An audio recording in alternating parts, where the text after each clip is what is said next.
Film ಫೆಸ್ಟ್ಗೆ ಸೆಲೆಬ್ರಿಟಿಗಳನ್ನ ಕರೆಯುವ ವಿಚಾರ ಅಂದ್ರೆ ಅವರಿಗೆ ಆಹ್ವಾನ ಮಾಡುವಂತ ವಿಚಾರವಾಗಿ ಈಗ ಒಂದು ನೆಕ್ಸ್ಟ್ ಲೆವೆಲ್ಗೆ ಹೋಗಿದೆ. ಕಿಚ್ಚ ಸುದೀಪ್ ಅವರನ್ನ ಆಹ್ವಾನ ಮಾಡಲಾಗಿತ್ತ, ಅದು ಅಧಿಕೃತವಾಗಿ ಅನ್ನುವ ಪ್ರಶ್ನೆ ಈಗ ಉದ್ಭವ ಆಗ್ತಾ ಇದೆ. ಅಧಿಕೃತವಾಗಿ ಆಹ್ವಾನವನ್ನ ಈ ಯಾರು ಆರ್ಗನೈಸ್ ಮಾಡಿದ್ರು ಅವರು ಕೊಟ್ಟಿದ್ರಾ? ನಟ್ಟು ಬೋಲ್ಟ್ ವಿವಾದದಲ್ಲಿ ಹೊಸ ಟ್ವಿಸ್ಟ್ ಅನ್ನ ಪಡೆದುಕೊಳ್ತಾ ಇದೆ.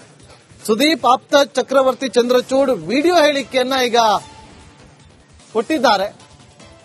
ಅಧಿಕೃತವಾಗಿ ಆಹ್ವಾನವನ್ನ ಕೊಟ್ಟಿಲ್ಲ. ಕಲಾವಿದರಿಗೆ ಗೌರವ ಕೊಡುವಂತ ಕೆಲಸ ಆಗಬೇಕು. ಕಲಾವಿದರಿಗೆ ಅವ್ರದ್ದೇ ಆದಂತಹ ಒಂದು ಘನತೆ ಇರುತ್ತೆ. ಕಲಾವಿದರಿಗೆ ಹೋಗಿ ಅವರನ್ನ ಆಹ್ವಾನ ಮಾಡುವಂತ ರೀತಿ, ನೀತಿ, ಪದ್ಧತಿ ಇರುತ್ತೆ. ಪೋಸ್ಟ್ ಮೂಲಕ ಕಳಿಸೋದು ಅದೆಷ್ಟು ಜನ ಇನ್ನೂ ತಲುಪೇ ಇಲ್ಲ. ರಂಗದವ್ರ ಬಗ್ಗೆ, ಚೇಂಬರ್ ಬಗ್ಗೆ, ಮೊದಲನೇದಾಗಿ ರವಿ ಗಣಿಗ ಅಂತ ಒಬ್ಬರು ಶಾಸಕರಿದ್ದಾರೆ. ಅವರು ನನ್ನ ಸ್ನೇಹಿತರು ಕೂಡ ಹೌದು. ಮಂಡ್ಯ ಜಿಲ್ಲೆಯ ಕಾಂಗ್ರೆಸ್ ಪಕ್ಷದ ಶಾಸಕರು. ಈ ಕಾಂಗ್ರೆಸ್ ಅಲ್ಲಿದ್ದಾರೆ ಅವರು. ಈಗ ಅಲ್ಲಿಂದ ಶುರು ಮಾಡೋಣ. ಅವರದ್ದಷ್ಟು ಹೇಳಿಕೆಗಳನ್ನ ಕೊಡ್ತಾರೆ. ಇವಾಗ ಎಲ್ಲರೂ ಚಿತ್ರರಂಗದವ್ರನ್ನ ತುಂಬಾ ಹೀನಾಯವಾಗಿ ಬೈಯುವ ಒಂದು ಸರದಿ ಶುರುವಾಗಿದೆ. ಕೆಲವರ ಓರಲ್ ಡಿಸೆಂಟ್ರಿಗಳು, ಬಾಯಿಬೇತಿಗಳು ತುಂಬಾ ಜೋರಾಗಿ ನಡೀತಾ ಇದೆ. ರವಿ ಗಣಿಗ ಅವರಿಂದ ಶುರು ಮಾಡೋಣ. ಶಾಸಕರು ಹಿಂದೆ ಪತ್ರಕರ್ತರಾಗಿದ್ದವರು, ನನ್ನ ಗೆಳೆಯರು ಕೂಡ ನನ್ನ ಸಂಪರ್ಕದಲ್ಲಿರೋರೆ. ಅವರು ಒಂದಷ್ಟು ಸಿನಿಮಾ ನಟರುಗಳ ಬಗ್ಗೆ, ಕಲಾವಿದರುಗಳ ಬಗ್ಗೆ, ಸಿನಿಮಾ ಚಿತ್ರರಂಗದವ್ರ ಬಗ್ಗೆ, ಚೇಂಬರ್ ಬಗ್ಗೆ ಒಂದು ಅಪಹಾಸ್ಯ ಮಾಡಿ, ವ್ಯಂಗ್ಯ ಮಾಡಿ ಒಂದಷ್ಟು ಮಾತಾಡಿದ್ದಾರೆ. ಅದು ಅವರು ಆಕ್ರೋಶ ಹೊರಹಾಕಿದ್ದಾರೆ. ಅದು ಅವರ ಇಷ್ಟ. ಆದರೆ ಅವರು ಹೆಸರುಗಳನ್ನು ತಗೋಬೇಕಾಗಿತ್ತು. ಯಾರ ಬಗ್ಗೆ ನಾನು ಮಾತಾಡ್ತಾ ಇದ್ದೀನಿ, ಏನು ಅನ್ನೋದು ಹೆಸರುಗಳನ್ನು ತಗೊಂಡು ನಿರ್ದಿಷ್ಟವಾಗಿ ಒಂದಷ್ಟು ಸರಿಯಾದ ಅಂಶಗಳು ಮತ್ತು ಗ್ರಹಿಕೆಗಳು, ಮಾಹಿತಿಗಳ ಜೊತೆ ಮಾತನಾಡಿದ್ರೆ ಒಂದು ತೂಕ ಬರ್ತಾ ಇತ್ತು. ಮೊದಲನೇದಾಗಿ ರವಿ ಗಣಿಗ ಅಂತ ಒಬ್ಬರು ಶಾಸಕರಿದ್ದಾರೆ. ಅವರು ನನ್ನ ಸ್ನೇಹಿತರು ಕೂಡ ಹೌದು. ಮಂಡ್ಯ ಜಿಲ್ಲೆಯ ಕಾಂಗ್ರೆಸ್ ಪಕ್ಷದ ಶಾಸಕರು. ಈ ಕಾಂಗ್ರೆಸ್ ಅಲ್ಲಿದ್ದಾರೆ ಅವರು. ಈಗ ಅಲ್ಲಿಂದ ಶುರು ಮಾಡೋಣ. ಅವರದ್ದಷ್ಟು ಹೇಳಿಕೆಗಳನ್ನ ಕೊಡ್ತಾರೆ.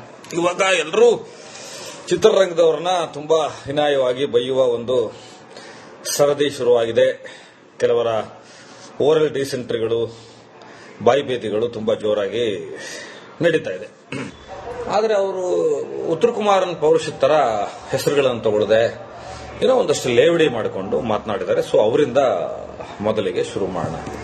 ನೀವು ಯಾರ್ಯಾರ ಬಗ್ಗೆ ಮಾತಾಡಿದಿರಿ ರವಿ ಗಣಿಗ ಅವರೇ? ಅವ್ರನ್ನ ರಾಕಿಂಗ್ ಸ್ಟಾರ್ ಯಶ್ ಅಂತಾರೆ, ಬಾದ್ಶಾ ಕಿಚ್ಚ ಸುದೀಪ ಅಂತಾರೆ, ರಿಯಲ್ ಸ್ಟಾರ್ ಉಪೇಂದ್ರ ಅಂತಾರೆ, ಶಿವಣ್ಣ ಅಂತಾರೆ, ಡಾಕ್ಟರ್ ಶಿವರಾಜ್ ಕುಮಾರ್ ಸರ್ ಅಂತಾರೆ. ಇವ್ರ ಬಗ್ಗೆ ಎಲ್ಲ ನೀವು ಒಂದಷ್ಟು ಮಾತುಗಳನ್ನ ಆಡಿದಿರಿ. ನೀವು ಯಾರ್ದೋ ಪರವಾಗಿರ್ತೀರಿ, ಅದು ನಿಮಗೆ ಬಿಟ್ಟಂತ ವಿಚಾರ, ಅದು ಬೇರೆಯವ್ರಿಗೆ ಸಂಬಂಧ ಇಲ್ಲ. ಆದ್ರೆ ವಿಧಾನಸೌಧದ ಮೆಟ್ಟಿಲುಗಳ ಮೇಲೆ ಕಾರ್ಯಕ್ರಮ ಮಾಡಿದ್ವಿ, ಅವ್ರ್ಯಾರು ಬರಲಿಲ್ಲ, ಇವ್ರ್ಯಾರು ಬರಲಿಲ್ಲ ಅಂತೆಲ್ಲ ಒಂದಷ್ಟು ಮಾತಾಡಿದಿರಿ. ಬ್ಯಾನ್ ಮಾಡಬೇಕು ಅಂತ ಮಾತಾಡಿದಿರಿ. ಪ್ರಶಸ್ತಿ ನಿರಾಕರಣೆಗಳ ಬಗ್ಗೆ ಮಾತಾಡಿದಿರಿ. ಇದ್ರ ಬಗ್ಗೆ ಒಂದು ಚರ್ಚೆ, ಒಂದು ಸಂವಾದ. ನೀವಂತೂ ಸಂವಾದಕ್ಕೆ ಬರಲ್ಲ, ಹಾಗಾಗಿ ನನ್ನ ಮನಸ್ಸಿನ ಮಾತನ್ನ ನನ್ನ ಗೆಳೆಯರ ಜೊತೆ ಹಂಚ್ಕೋತಾ ಇದ್ದೀನಿ.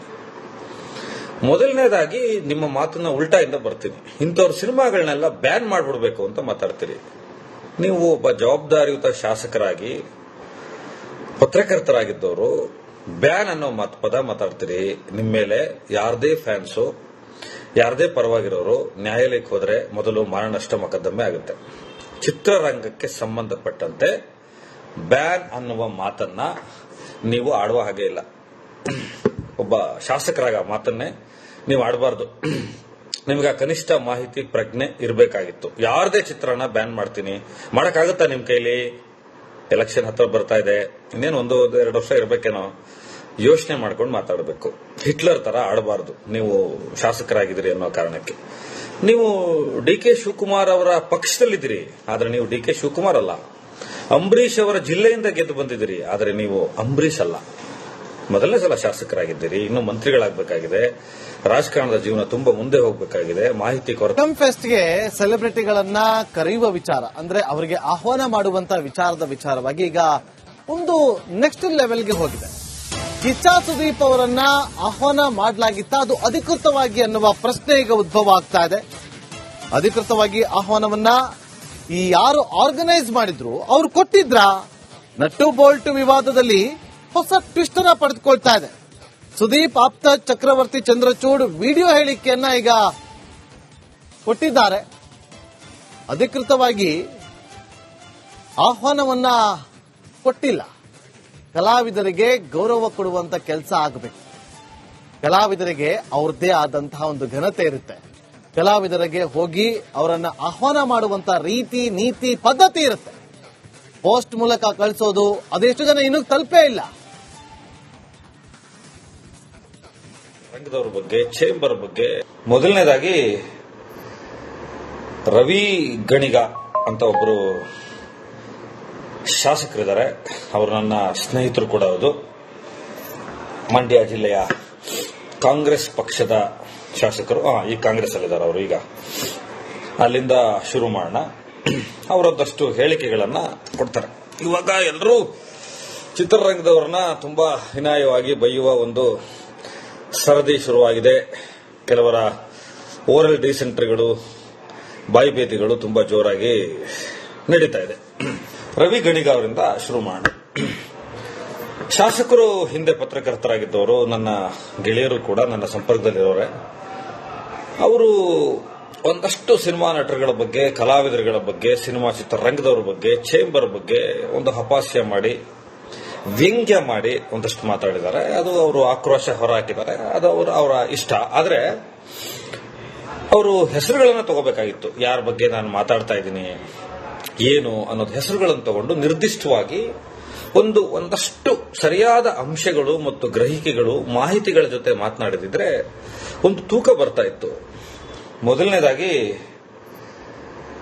ರವಿ ಗಣಿಗ ಅಂತ ಒಬ್ಬರು ಶಾಸಕರಿದ್ದಾರೆ. ಅವರು ನನ್ನ ಸ್ನೇಹಿತರು ಕೂಡ ಹೌದು. ಮಂಡ್ಯ ಜಿಲ್ಲೆಯ ಕಾಂಗ್ರೆಸ್ ಪಕ್ಷದ ಶಾಸಕರು.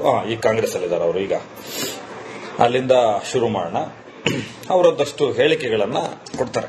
ಇವಾಗ ಎಲ್ಲರೂ ಚಿತ್ರರಂಗದವ್ರನ್ನ ತುಂಬಾ ಹೀನಾಯವಾಗಿ ಬೈಯುವ ಒಂದು ಸರದಿ ಶುರುವಾಗಿದೆ. ಕೆಲವರ ಓರಲ್ ಡಿಸೆಂಟ್ರಿಗಳು, ಬಾಯಿಬೇತಿಗಳು ತುಂಬಾ ಜೋರಾಗಿ ನಡೀತಾ ಇದೆ. ಆದರೆ ಅವರು ಉತ್ತರ ಕುಮಾರನ್ ಪೌರುಷದ ತರ ಹೆಸರುಗಳನ್ನು ತಗೊಳ್ಳದೆ ಏನೋ ಒಂದಷ್ಟು ಲೇವಡಿ ಮಾಡಿಕೊಂಡು ಮಾತನಾಡಿದ್ದಾರೆ. ಸೊ ಅವರಿಂದ ಮೊದಲಿಗೆ ಶುರು ಮಾಡೋಣ.